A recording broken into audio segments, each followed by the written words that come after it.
Alors aujourd'hui, je vais vous lire Savitri, livre 10, chant 4, le demi-jour rêveur du réel terrestre.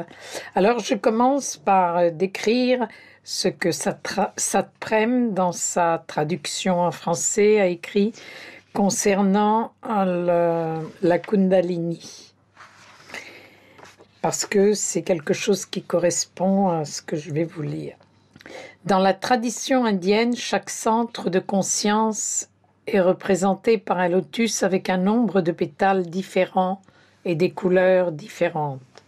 Cet antre se situe à la base de la colonne vertébrale et ce serpent, appelé Kundalini, lorsqu'il se réveille, relie toutes les énergies de la matière à la force suprême, au sommet du crâne, où il s'épanouit en 1000 pétales, qui vont dans toutes les directions et ouvrent toutes les portes de la matière terrestre, depuis la moindre cellule, ou le brin d'herbe qui se joigne à l'un suprême en tout et partout.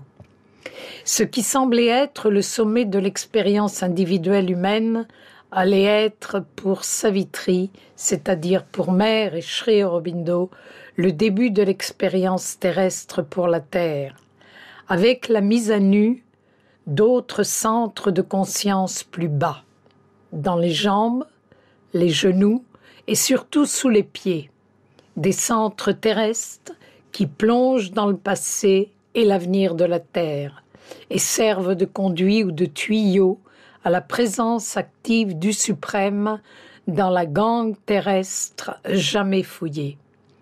Le subconscient des milliards humains et surtout l'inconscient, le roc de fond qui est en train d'être bouleversé partout pour faire craquer et sortir la grande énigme miraculeuse de la vie divine. Le but des âges malheureux est le grand jour sur une terre nouvelle dans un air nouveau. La transformation des corps mortels en un être nouveau. C'est cet espoir qui est en train de faire trembler la croûte de la Terre et tout le vieux système international, mondial, bâti par les humanoïdes pensants. Alors, je commence la lecture de Savitri. Et Savitri a regardé la mort et ne répondit pas. Presque, il semblait que dans cette forme symbolique, l'obscurité du monde avait consenti à la lumière des cieux. Et Dieu n'avait plus besoin de l'écran de l'inconscient. Une puissante transformation est venue sur Savitri. Un halo de la déité qui habite au-dedans, la gloire de l'immortel qui avait allumé sa face et abrité sa radiance dans la maison de son corps, en débordant, changer l'air même en une mer lumineuse. Dans un moment d'apocalypse de feu, l'incarnation retirait son voile.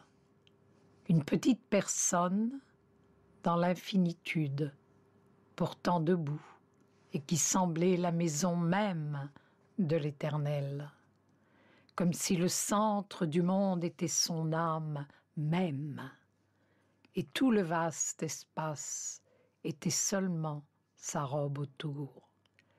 Telle une courbe de la calme hauteur des cieux lointains, descendant dans l'humilité de la terre, l'arche de son front couvrait la voûte du regard de l'Omniscient.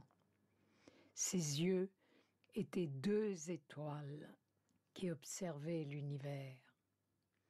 Le pouvoir qui régnait sur Savitri, du sommet de son être,